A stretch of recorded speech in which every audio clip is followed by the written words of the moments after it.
than give you some predetermined data set to play with, I figured I'd look at the caffeine, because it came up in their class yesterday. Sweet. So, go ahead, I'm sorry. I just said sweet. Oh, sweet. And Jack. Information. Oh, no, I mean, it's one of those things, like, why not make it current? Rather than use some 3-year-old study, let's use a study that's necessarily, maybe it's a little bit newer. The best part about statistics is all you've got to do is open your ears and it comes to you. And then you can ask questions about it. And I am not doing anything right now that is binary. In other words, I am not coming at you saying that kid was wrong in saying what he did. I'm also not coming at you and saying that kid was right in saying what he did. What I'm saying is, let's look at what he said and see if maybe he should have said something different. You see what I'm getting at, friends? That's all I'm doing, friends. That's all I'm doing. That's all I'm doing. So, here is a histogram of the data in that spreadsheet from the caffeine, energy fiend, and we're trusting this data that whoever did that, put that caffeine fiend together, or energy fiend together, measured things accurately. This is milligrams per fluid ounce of beverage. Milligrams of caffeine per fluid ounce. And I broke it down here, 0 to 25, 25 to 50, 50 to 75, 75 to 100. Coffee, we said, was in this bar right here. Okay, now, I didn't break it down more than by 25 because honestly I didn't realize it was that variable and there were so many in here. What I'll do at the end of the class is I'll break it down by more than 25. I'll break it down by like tens and we'll see how the curve spreads out even more. But I think this gives us a pretty good idea of where the data is. And here's where it gets interesting. Outliers. Are there outliers in this data set?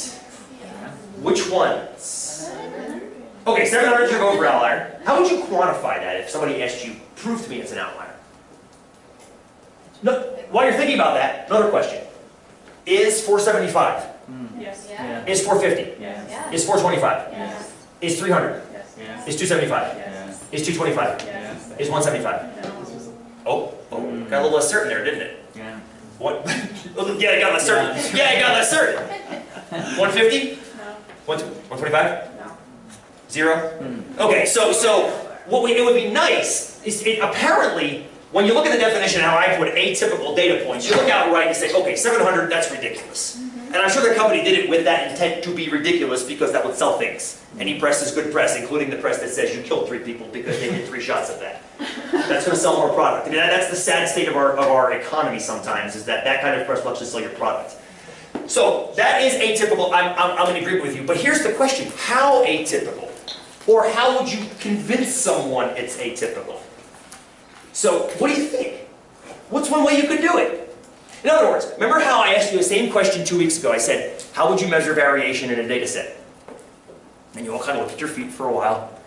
And then somebody said, well, here's the middle. These are this far away from the middle. And Michael was like, yeah, take the absolute value. I remember the discussion as it kind of progressed. So a similar discussion. How could you measure outliers based on that data? What could you do? What could you do? Any ideas? Oh, I guess find an average first, maybe. We did that. Thank you. Thank you, Robert. Got them up here. Okay. So here's your energy drink data. Thank you very much. I concur.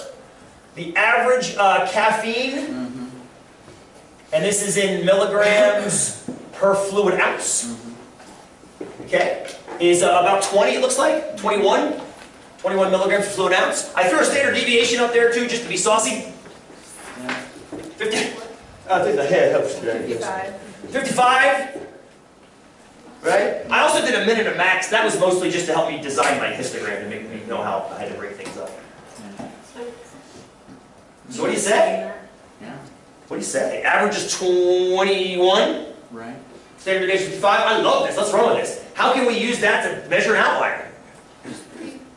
I'd say anything above 131. Where's 131 coming from? Beyond 2 standard deviations. Oh, that's making me happy over there. Yeah. She said anything above 2 standard deviations. Anything, why 2 standard deviations, Hattie? Because 95% of your data is going to fall under that. Everybody hearing this? 95% of your data is going to fall within 2 standard deviations. But Kate's saying something. If it's a bell curve. That's not a bell curve. Is that thing bell-shaped? Now, I'm not saying I couldn't make it look bell-shaped if I refined the graph down more. But even if I did, these guys are going to make it definitely skewed and asymmetric. So I love what Hattie just said. As a matter of fact, what Hattie just pointed out, and Kate, I think, kind of seconded, there is a way to measure outliers. I think I can force a data set that has this characteristic later. But one way, and I'm just going to put these as ways to measure outliers. These guys just nailed one. If, capital I, capital F, big box star, if you have bell-shaped data, that bell has an E, right? Yes. Not the brightest bulb. Bell-shaped data.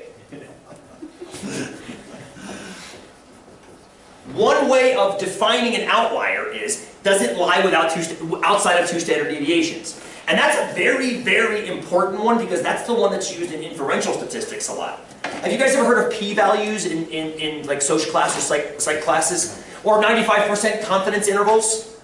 What you're essentially doing is you're saying, here is 95% of the data and you got deviant data. Ken Rutgers, I haven't met Ken Rutgers in class before.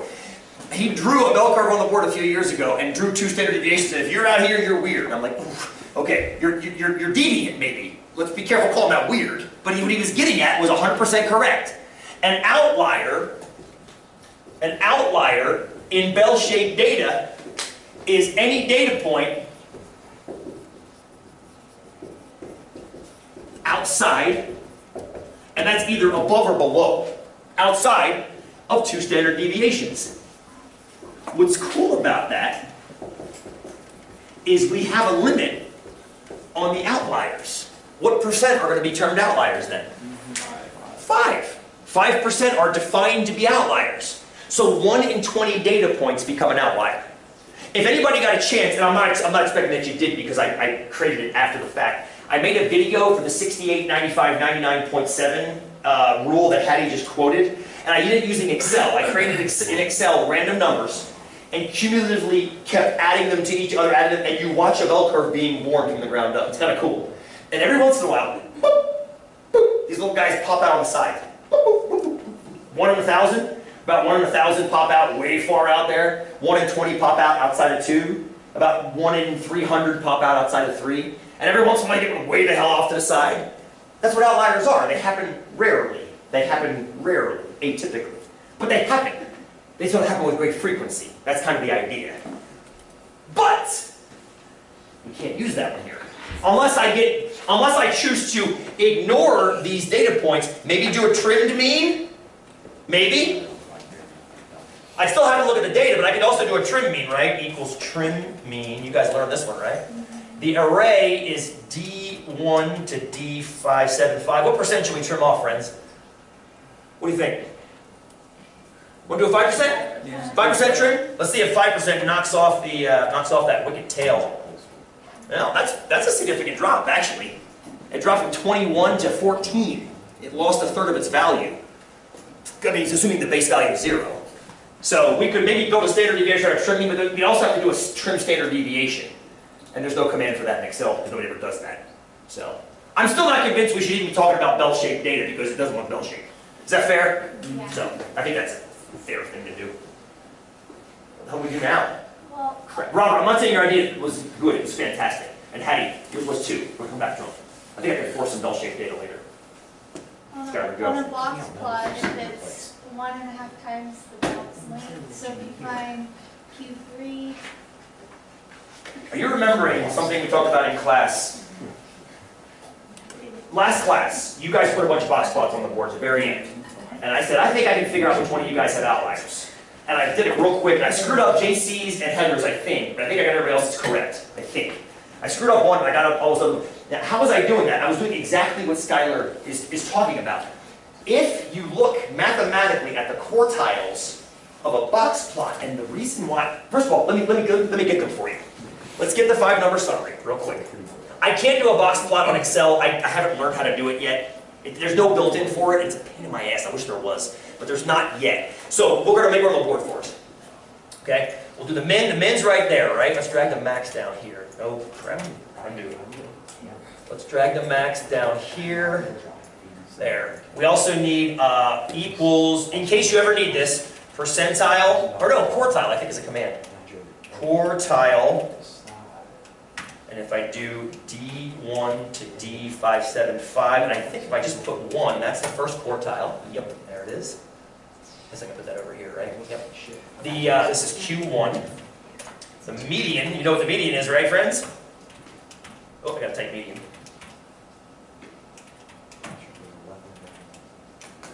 Median, boom, there's your median, 9.5. Getting a pretty good idea what this box plot's gonna look like. Q3, where's the 75th percentile? And you have a choice. You can use the quartile command or use the percentile command, type in a percentile. I'll have you do one, if not both of those on your next out class. Quartile, D1 to D575, comma 3. I'm curious now, can I do that command? Ah, it doesn't matter, it's overkill. All right, there is the 5-number summary for our data. You can see Hattie's looking at that and going, what the? Yeah, I think that's a little ridiculous. Let's draw our box plot, shall we? Let's draw our box plot with those values. I'm going to put the 5-number summary over here, add this to our statistics list. The min is 0 milligrams. The Q1 value is 3.9 milligrams. Call that 4, just to make it life easy for us. Median, call that 10, why not? Q3, 12.5, call it 13, why not? Max, 715, sure. 14. Trust me, by the time I get out to 714, I'm not going to know what the hell it is anyway. Because I'm going to have a hell of a time scaling this thing. Just by virtue of how extreme the values are. So, I'm going to mute that for a second. Let's see, 700 divided by 25. 7 times 4 is 28. And I get 28. Will that even show me anything? You know what? Let's just do it this way. Yeah, we're right around the corner. Oh! Much better. That board. I'm going to need some help on this one, friends. Go this box plot to scale. Yeah. Sorry, you're on camera. I told you to never do this. You lying bastard. So also you're on camera? Well, that's good. All right, I'm going to start a line. I'm going to hand it down to you guys to continue it. There you go. And if you don't mind, head to JC. It's like a drunk line. That's okay. What are you saying? Kind of a gnarly number, but Sure that 17 cocaine's right? is either, or 14. Get it back. Divides evenly into 700 and whatever. Yeah, 714 divided by 4. You know what? Like 17. I love that, Kate. And not to ignore what you just said, which I love. I'm going to go by 50s just to make it easier. We'll go by 50. So 0, 50. Did they have before logos on that chart? I don't know. We'll go back and look.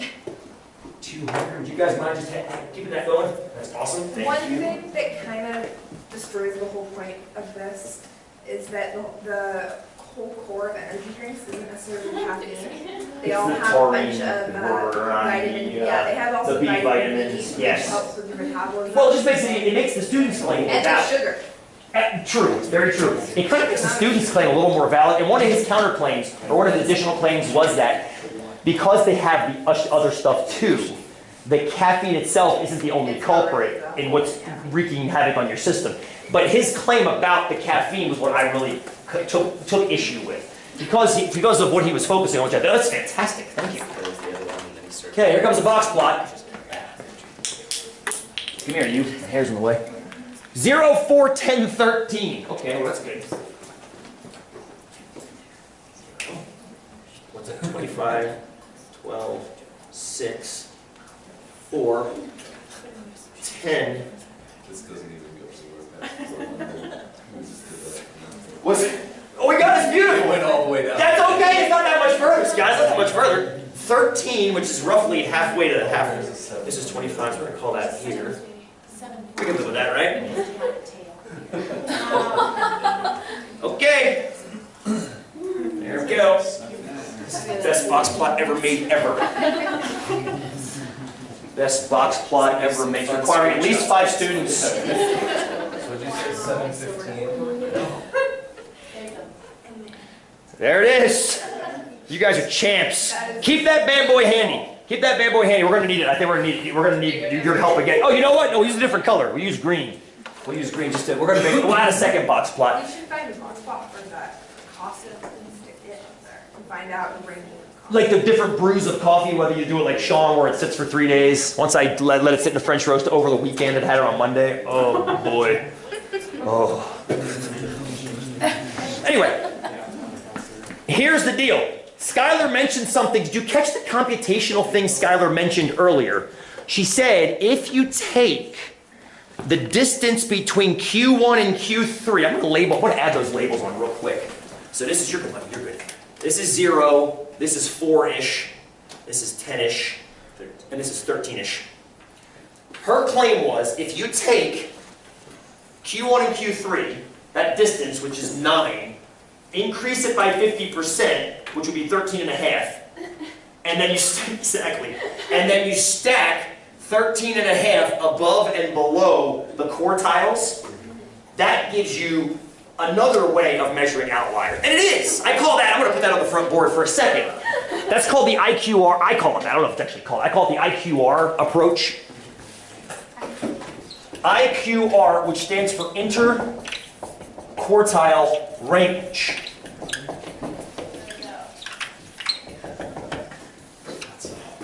Approach.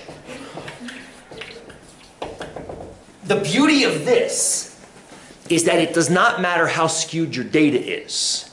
It doesn't matter how skewed your data is because it doesn't depend on shape. It only depends on relative position. The beautiful thing about what Hattie and Robert and Kate were talking about earlier with the bell curve data, which I think we could generate some momentarily. The beautiful thing about that is that if you know something is bell-shaped, you can tell me there's a certain percentage within a certain number of deviations from me.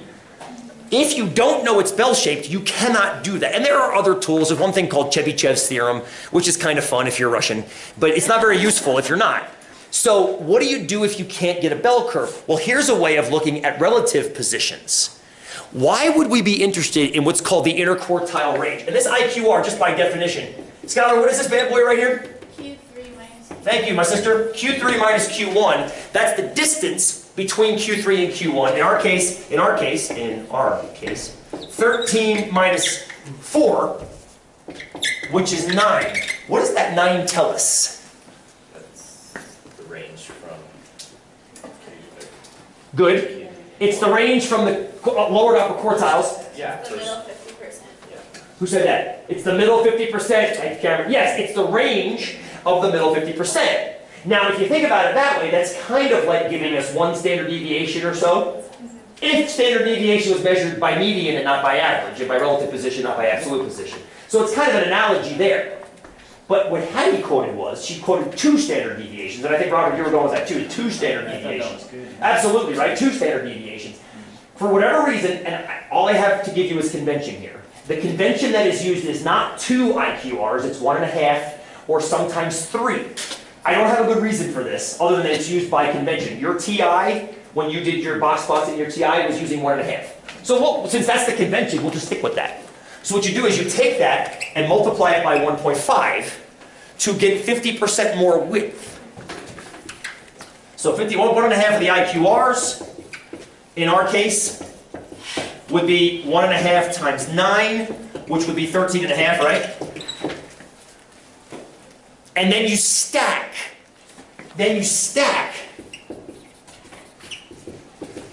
That 1.5 IQR on the quartiles. You stack it on the quartiles. And what that does is it sets up a range of values. Any data beyond those would be termed outliers.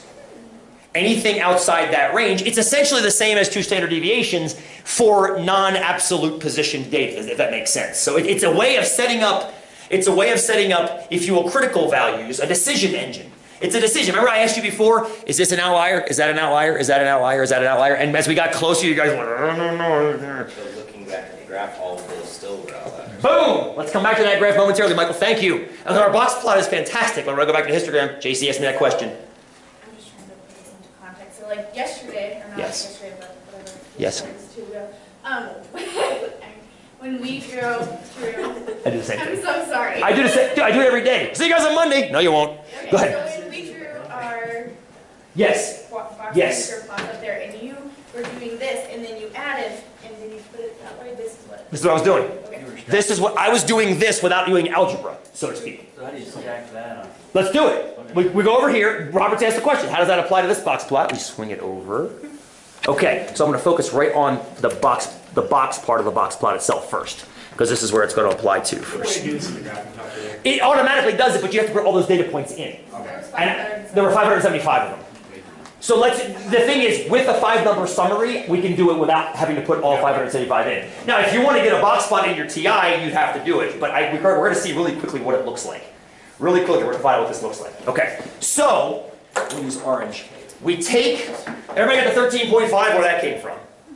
You take the 13.5, and you stack that distance on the 13 and the 4. So you take 13.5, stack it out here. This is going to be 13 plus 13.5, and I've drawn that way too far away. Sorry, that should be closer to here. This is 13 plus 13.5, which would be 26.5. That value at the right would be the maximum typical amount of caffeine, measuring outliers this way. Should we even bother going the other way? There's no need, because it's going to go negative, isn't it? If you take 13.5 away from 4, it's negative 9.5, and nothing has negative amounts of caffeine in it, except maybe my liver right now. So, I mean, honestly, you can go the other way, but the only thing that would be interesting to us would be the ones on that side. Okay, you guys ready? We're going to draw a new box and whisker plot with some outliers. And I say some because I'm thinking there might be too many to actually show. Let me pull this back down, Michael, as per Michael's request. And I think all of you are thinking the same thing. Oh my God. Yeah, I'm with you, Natalie. Here's the data. Here's the histogram. Here's the histogram. Now remember, when I asked you guys which of these were outliers, you guys were convinced, yup, and then here, pretty much everything over here is an outlier, isn't it, by this definition? So what I'm going to do real quick, I want to do another quick Excel trick. I don't need you anymore, actually. I want to sort this bad boy. So, 1.5. 1.5, not 2. It's equivalent to 2 standard deviations, if you will. But did you also catch another difference? It's not measured from median, it's measured from the quartiles. Yeah. So it actually makes up, if you will, on average, sometimes a very larger percentage than the inner quartile. It really has nothing to do with that fixed percentage of 95 or 68 or 99. It's a raw distance. And again, why 1.5 is used and not 3 sometimes is, sometimes I've heard 1.5 is how you identify a mild outlier, where 3 is how you identify an extreme outlier. I don't know I've never been able to source those terms, so I don't put a whole lot of faith in them if I can't source them. So let me sort this. Let's do A to Z. There we go. All right. So, okay. The largest, Chevy Chevs, we'll come back to Chevy if you want. Yeah, well, that's okay. You don't have to worry about it, because I'm not going to ask you about it in here. 26.5 is the cutoff. The largest one that would be usual is this 25, yeah? So if we're going to draw a new modified box plot, would look something like this.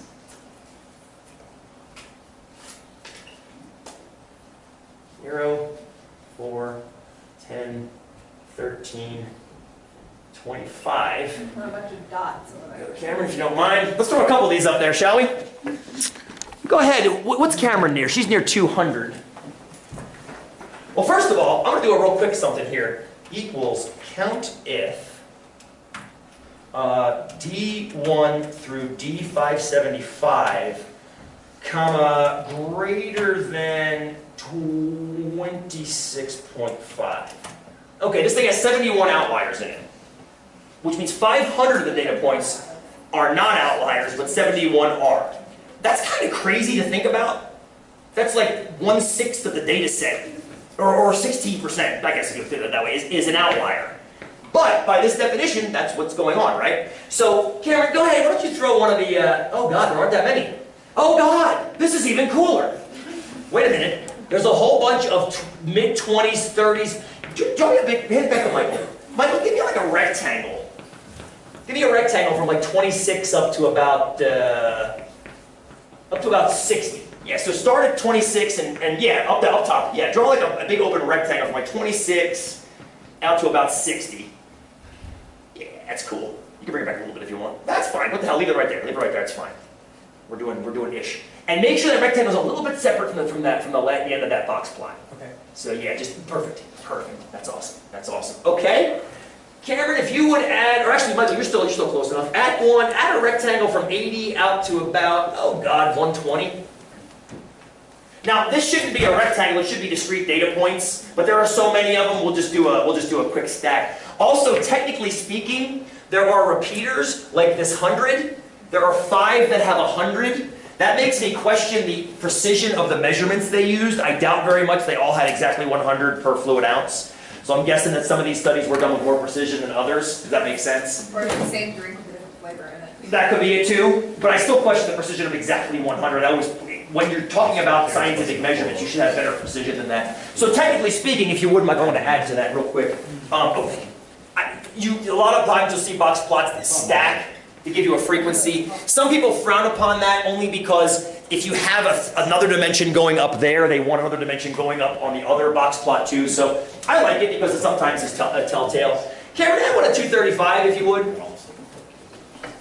And add one at 250 and 280. Why not? Yeah, just a little box, maybe. Just a little box. Maybe 250. Yeah. Can you reach 300? Throw 1 or 2 at 300. Maybe hand it back to JC. JC hit 430.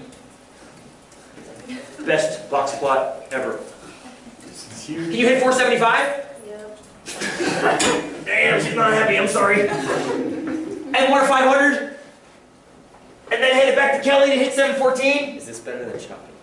Is this better than chocolate? I don't know. I don't think Jason's enjoying it as much. He's so nice, I just throw random numbers. Just throw random numbers in. I'll just get you guys those. So here you go. Thank you, Jen. Thank you, all you guys, for adding that up. What you have is the best box plot ever made ever. Because now, oh, thank you. Now, what do we see? The outliers. We see the outliers as defined by IQR, right? As defined by IQR. But what I also see is, I see kind of a lame argument from this kid about just the caffeine and energy drinks. Because the typical caffeine and energy drinks tops out at around 26 milligrams, which isn't that much of a multiplier on the coffee, right? You think about it that way? In other words, he was using the outliers at the end. He was using these guys down here. Actually, I think he was using those guys right in there. He was using the 200, I think, per, or something like that, or the 100 per. He was focusing his argument using these guys as examples, not using the entire data set as an example. And that's a problem I have. I have a problem with statistics that are like that, when they focus on just the extreme values and try to either intentionally or unintentionally sway the reader to thinking that that's typical.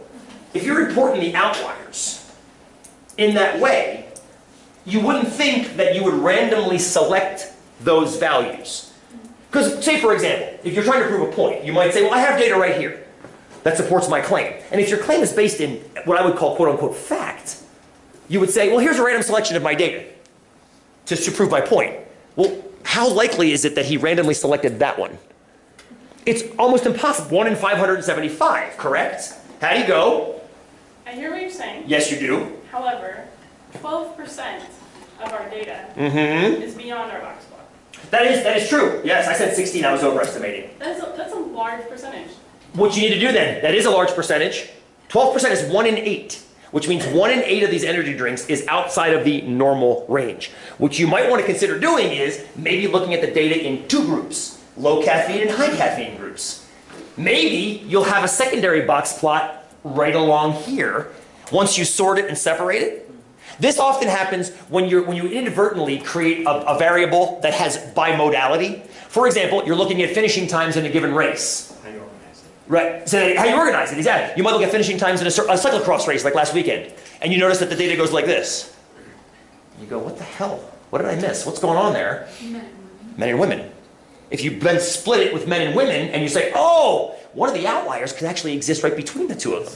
If you've got a bell here and a bell here and a weird data point here, to which set does that data point belong? It's hard to say without looking at the data. So what you might have to do, Hattie, is create a new bimodal definition, outlier definition, if that makes sense.